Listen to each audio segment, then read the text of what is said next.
Hi everyone, this is Bag of Dawn at StockMarketCaddy.com. It's February 11th at about 7 p.m. and I want to focus on the S&P tonight for everyone that is following us publicly on Twitter. This is the S&P, the ES futures contract, and at the same time follow up the video that we posted on Sunday night. And if you didn't see it, I invite you to go back and take a look. I got a lot of questions about hedging and how we work our systems on the different time frames. I'll just say this: when it comes to hedging, like everything else, like just in trading in general, or even playing golf, there's no one way to play. You can play. You can have all kinds of different swings. Tiger's got his swing. Jim Furyk's got something very different and very successful. You can hit, Mickelson's flop shot. You can hit the zinger. All different ways to play. When it comes to hedging, you can use options. We use them. We try to be a seller of options where we can. You can be a buyer of options, but also too, just to challenge your thought process, we really like to use our systems and have two different accounts. Have what we call a short-term account, a short account, if you will, and a long account. And what essence happens, for those of you who have been trading for a while, there are basically only four styles of trades. You can either trend follow long, trend follow short, or you can counter trend long or counter trend short. Okay, so and if you don't know those principles, you really need an education. Stop all your trading, because that's it, folks. There's only four styles of trades that you can shoot for.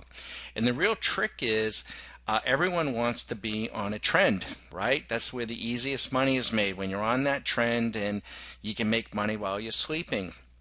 But the only problem is every trend starts with a counter trend. So you'll hear people say, well, I don't counter trend, I just trend follow. Well, that's fine. But how do you know it's just a counter trend? Because again, all trends start with counter trends. So that being said, we admit that we don't, but we hedge.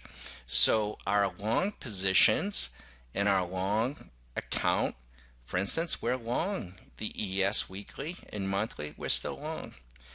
On Sunday night, the daily system was showing a short.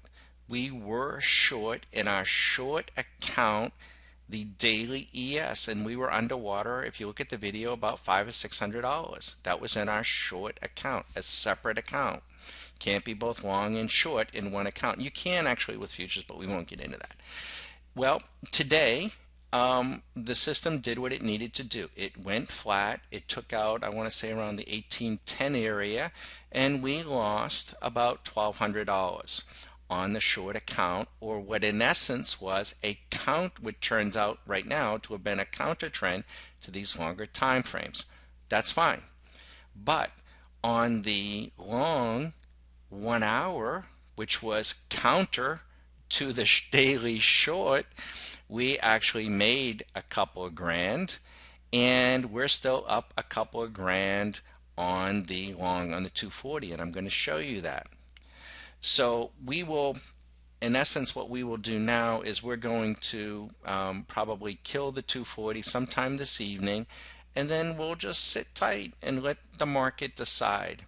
On the shorter time frames, I shouldn't use the word short, but on the smaller time frames, the 60 and 240, we really see these as hedging tools. We don't expect to make a lot of money on the 60 and the 240. We're not going to make that kind of money. We make most of the money on the longs, on the monthly or the weekly or even the daily, but these act as hedges.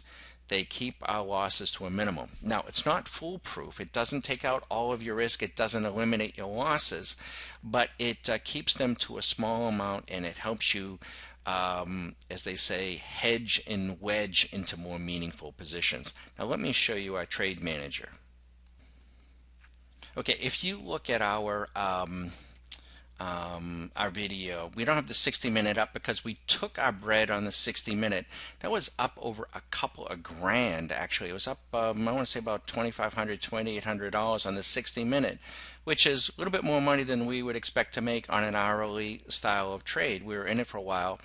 But we lost money on the flat on well this the daily had been a short, so we lost I want to say it was about 12 or $1,300 or so thereabouts. So we didn't make as much, but it did what it needed to do. It protected our short position on the daily. It didn't work out. The system has put us flat. We're now long on the 240.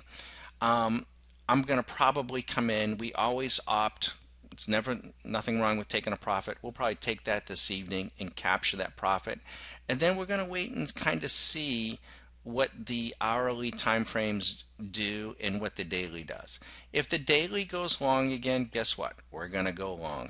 And then if the market rolls over and starts to go south, and if the daily is still long, what are we going to do? We're going to go short on the 60 and the 240. Exactly. We're going to hedge and wedge it again. Okay, that's how we trade. So I hope that's helpful to folks. And if you want to learn more about how we approach the markets and how we do what we do, in the end, though, you got to get to a place where you can develop a system. And our system is this strategy that we call the shark. And it's not in the market all the time. It's long, short, or flat. It tells us the stops, whether we're short or long. It gives us the slope rating, the wind direction, the fairway width, and then the individual clubs. Look here, it's telling us that maybe the monthly is stalling. It is so smart. It's because we wrote it from tens of thousands of hours of actual trading. And then we want to know what the early birds are doing and what the crowd is doing. And right now, the crowd, they're fat and happy. We'll see what they're doing tomorrow night. But right now, they just had a big meal today and they are asleep on the couch. We're working. Good luck. Be careful.